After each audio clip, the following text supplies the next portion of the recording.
안녕하십니까? 2022년 4월 29일 금요일 인도네시아 헤드라인 시작합니다. 첫 번째 소식입니다.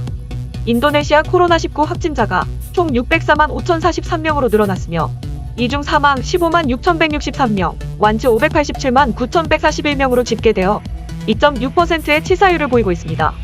인도네시아의 코로나19 1일 확진자 수는 600명 이하로 지속적인 감소세를 보이고 있습니다.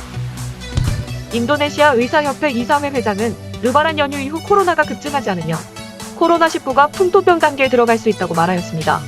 현재 많은 사람들이 2차 예방접종까지 했으며 일부 고위험자들은 부스터 접종까지 받았습니다.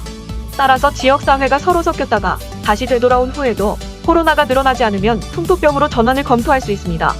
그러나 코로나19가 완전히 끝난 것은 아니기 때문에 감염 사례의 증가는 여전히 가능성이 있습니다.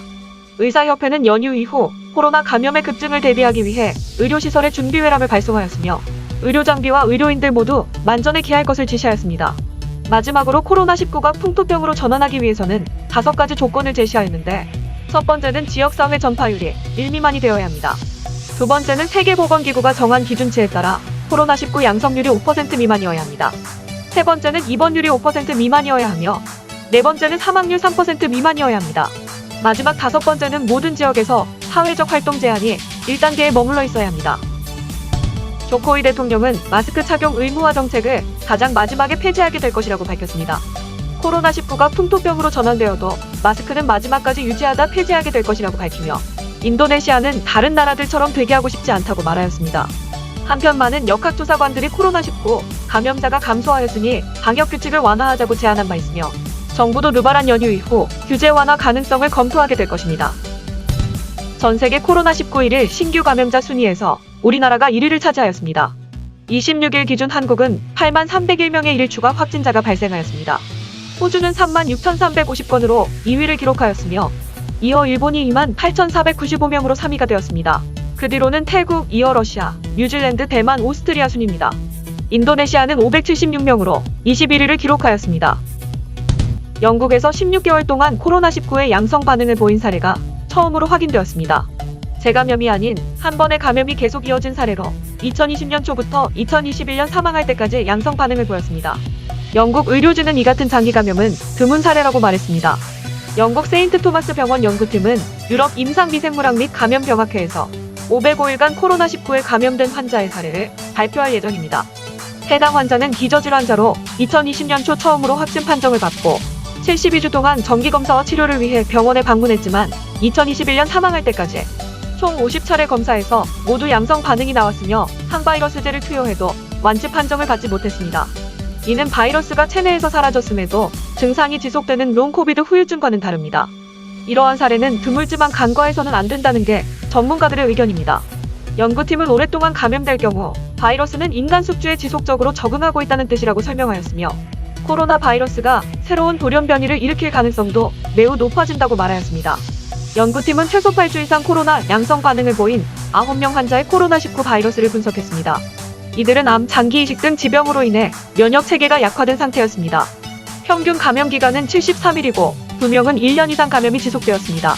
그 결과 5명에게서 알파 변이와 델타 변이, 오미크론 변이 등에서 볼 수 있는 유전자 돌연 변이 하나 이상을 발견했습니다. 현재 9명 중 5명이 생존했습니다. 2명은 치료 없이 코로나19 감염이 사라졌고 2명은 항체요법과 항바이러스제 치료로 감염을 막았으며 1명은 여전히 감염이 진행 중입니다. 다음 소식입니다.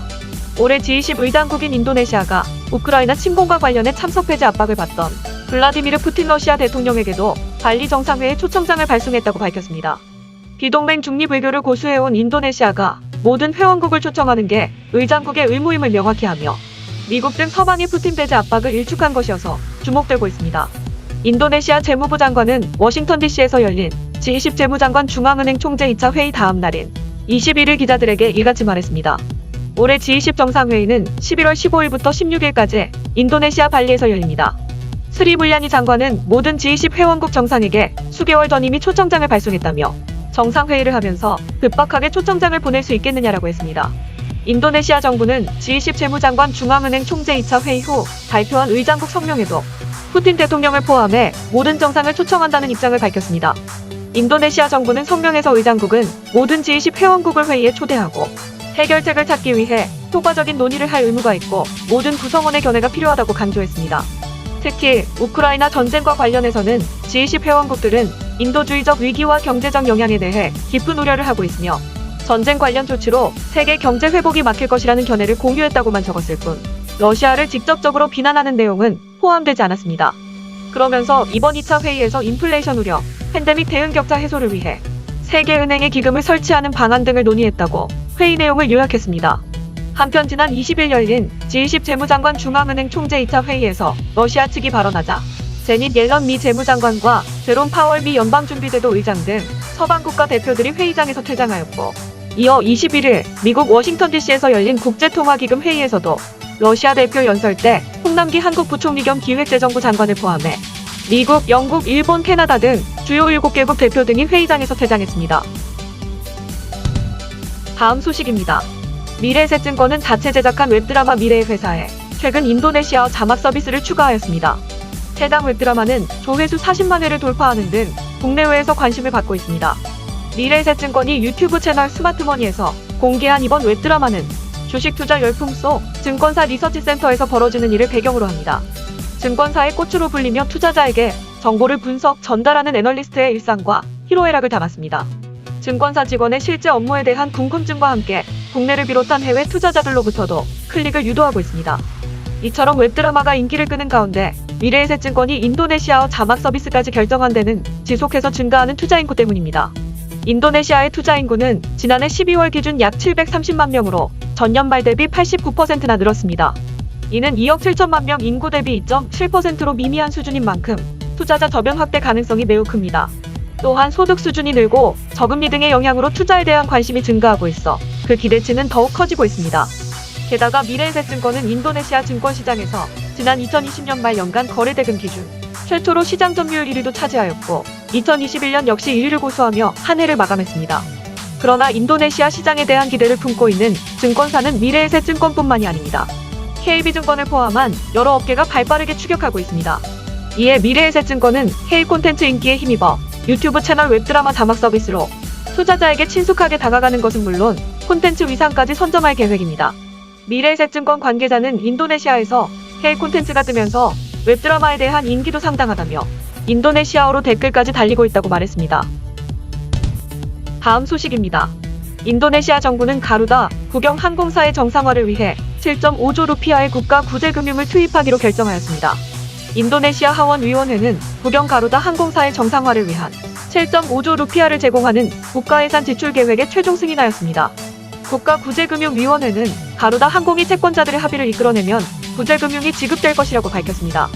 또한 가루다 항공사가 구제금융을 받기 위해서는 사업 진행 상황을 주기적으로 보고할 것을 의무화하였으며 정기 보고서에는 노선, 항공기수, 화물 수익률을 포함하고 있습니다. 이어 가루다 항공이 흑자로 전환할 수 있도록 구조 조정을 진행할 것을 권고하였고 이를 위해 노선 최적화, 항공수 간소화, 화물 수익 최적화를 요구하였습니다. 가루다 사장은 하원위원회, 구제금융위원회 모든 지원과 노고에 감사를 표명하며 권고 사항들을 일괄적이고 지속적으로 이행하기 위해 최선을 다하겠다고 말하였습니다. 그러나 코로나 대유행을 거치면서 가루다 항공의 부채는 198.8조 루피아에 달하고 있습니다. 그래도 근래에 들면서 급격히 커지던 부채의 비율은 진정되고 있습니다. 국영기업부 장관은 가루다 정상화 계획을 실행하기에 적절한 시기라며 구제금융 투입에 긍정을 표하였습니다. 또한 인도네시아 공기업이 상아탑이 되는 것을 원하지 않는다며 가루다를 구제하기 위해 많은 정당의 지원이 필요할 것이라고 말하였습니다.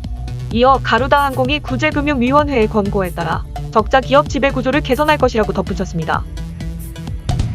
다음 소식입니다. 주인도네시아 한국문화원은 지난 4월 23일 자카르타 북부에 위치한 블러바드 우따라역에서 자카르타 LRT와 함께하는 한국문화예술제 개막식을 개최했습니다. 예술제는 국가철도공단 인도네시아 지사와 자카르타 경전철사와 협력하여 한국문화원에서 주관하였습니다. 인도네시아 역사상 전철 역사에서 한국문화제를 개최한 것은 이번이 최초입니다.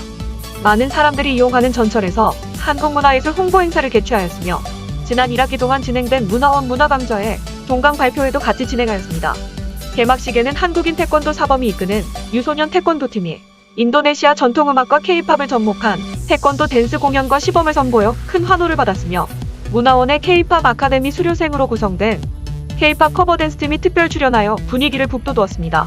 문화강좌 공연 발표 순서에는 현지인 수강생들이 완성도 높은 부채춤 공연을 뽐냈고, 직접 재단하고 손으로 만든 한복, 복주머니와 조각보 등 다양한 한국 문화 상징의 수공예품, 그리고 한글 캘리그라피 작품 등 약 100여 점을 전시했습니다.